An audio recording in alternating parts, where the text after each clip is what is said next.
पढ़ना लिखना सबको आता है, लेकिन क्या पढ़ना है क्या नहीं पढ़ना है, क्या लिखना है क्या नहीं लिखना है, किस बात को लिखने का प्रभाव क्या होगा, किस चीज को पढ़ने से हमारे मानसिक जो स्तर है उसका विकास किस तरह होगा, ये किसी को नहीं पता।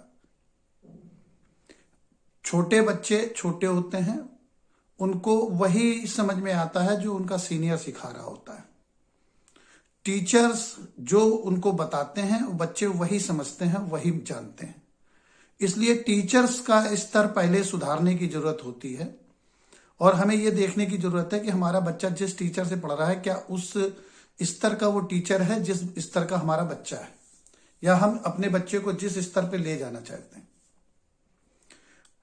अब टीचर जो होता है वो एक साथ 50 बच्चों को पढ़ाता है, जिसमें से क्लास में 2, 4, 5 बच्चे जो होते हैं वो ऑलरेडी तेज भी होते हैं और उनके अभिभावक भी तेज होते हैं। वो उन बच्चों को ट्रेंड करके भेजते हैं तो वो टीचर के प्रिय भी हो जाते हैं।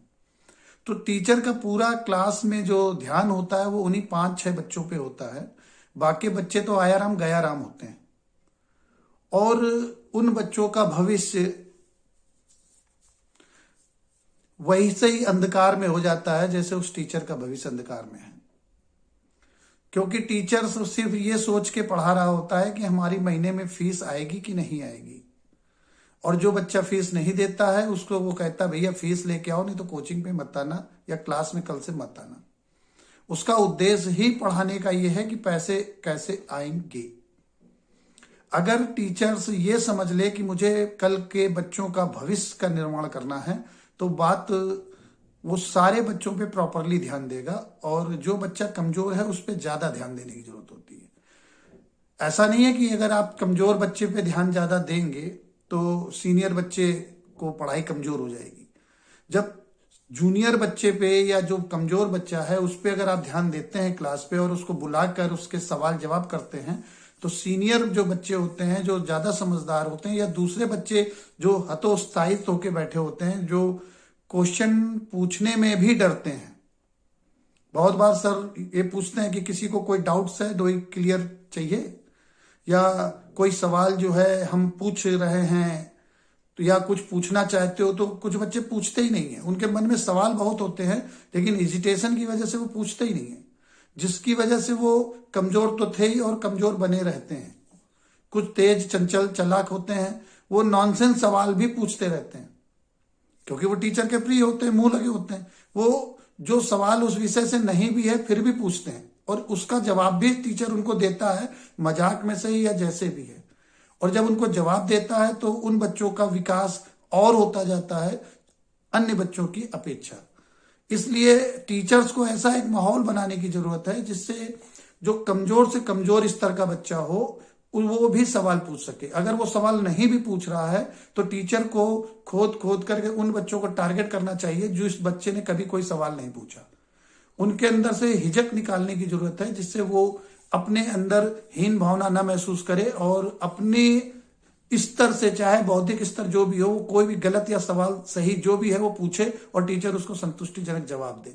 उसका हंसी का पात्र ना बनाए, मजाक ना बनाए। अधिकतर तो बच्चे इसीलिए सवाल नहीं टीचर से पूछते हैं कि ऐसा ना हो कि हम ऐसा कोई सवाल पूछ रहे हैं जो बाद में मजाक का कारण बन जाए और सब लोग ये सोचें कि इसको तो इतना भी नहीं पता। लेकिन अगर उसको इतना भी नहीं पता है तो उसको पता कहां से चलेगा, क्योंकि वो क्लास में तो आपके ही आ रहा है, स्कूल में आपकी आ रहा है, कोचिंग में आपकी आ रहा है। आपकी रिस्पॉन्सिबिलिटी बनती है कि पीछे की लाइन में बैठे हुए बच्चे को भी अपडेट किया जाए। और क्लास में एक सवाल अगर कोई बच्चा पूछता है तो वो सवाल पूरे बच्चों का सवाल होता है, चाहे वो स्मार्ट बच्चा पूछे या अनस्मार्ट बच्चा पूछे, लेकिन सवाल तो सभी के काम का होता है क्योंकि रीजन से जुड़ा होता है। अगर सवाल वो गलत भी पूछ रहा है तो टीचर की रिस्पॉन्सिबिलिटी बनती है कि उस सवाल को करेक्ट करे कि ये तुम्हें पूछना चाहिए था, ये नहीं। सवाल ऐसा होता है क्योंकि आधे से ज्यादा लोगों को यही नहीं पता कि हमें पूछना क्या है। पूरी पूरी जिंदगी लोगों ने गुजार दी, 50-50, 60-60 साल के हो गए, लेकिन उनको यह भी नहीं पता कि हमें सवाल पूछना कौन सा है। यहां तक कि वो सरकार से भी सवाल नहीं पूछ पाते हैं, अपने ऊपर अधिकारी से भी नहीं पूछ पाते, अपने समाज में रहने वाले पार्षद, सांसद, विधायक से भी नहीं पूछ पाते। वो सिर्फ वो पूछते हैं जो सरकार ने ऑलरेडी उनके सामने सवाल पैदा किए हैं, वो उसी पे उलझे हुए हैं। मुद्दे सरकार और समझदार लोग पैदा कर देते हैं और लोग उसी पे सवाल पूछते हैं जिसका उसने होमवर्क पहले से कर रखा है। ऐसे ही टीचर क्लास में आता है तो वो पहले से तय करके आता है कि मुझे आज ये पढ़ाना है। बच्चों को क्या पढ़ना है, उनके क्या डाउट्स हैं, उनकी क्या प्रॉब्लम्स हैं, वो कहां पे अटके, उनको इस बात से कोई मतलब नहीं। टीचर्स ने ये सोच लिया कि 30 दिन होते हैं और 30 दिन में मुझे ये सवाल पूछने हैं और ये पढ़ाने हैं। टीचर्स अपनी बात पढ़ा रहा है, बच्चे का पता ही नहीं है कि वो कहां पे कमजोर है, किस जगह पे कमजोर है, कैसे कमजोर है और कितना कमजोर है। अपना ही सवाल, अपना ही जवाब, और बच्चों को बस घोल घोल के पिलाया जा रहा है, जिसका रियल में उसको कोई फायदा ही नहीं मिल रहा है।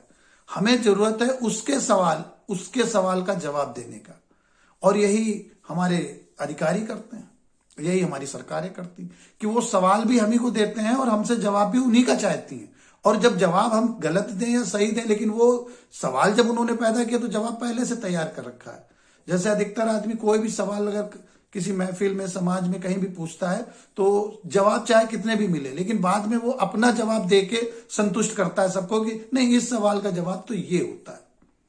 कोई कितना भी अच्छा जवाब दे या खराब जवाब दे, लेकिन वो पहले से उसने फिक्स कर रखा है कि इस सवाल का जवाब ये जब मिलेगा तो मैं संतुष्ट हो जाऊंगा।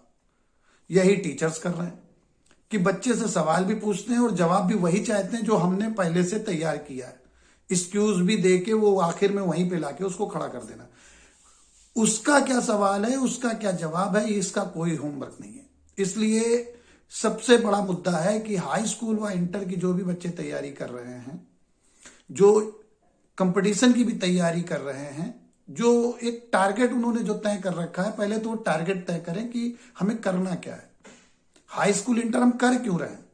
सिर्फ इसलिए कि हाई स्कूल इंटर पास होना है, या हाई स्कूल इंटर पास करने के बाद मुझे जाना किस क्षेत्र में, साइंस साइड से हैं, कॉमर्स से हैं या आर्ट साइड से हैं, तो पहले ये पता तो हो कि हम किस सब्जेक्ट से मास्टर बन के किस विषय पे मास्टर बनेंगे भविष्य में।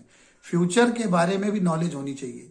अब ये बात उनको बताएगा कौन कि तुम पढ़ क्यों नहीं रहे हो, या पढ़ रहे हो तो ये पढ़ो जिससे आने वाले समय में आपके नंबर अच्छे स्कोर होंगे।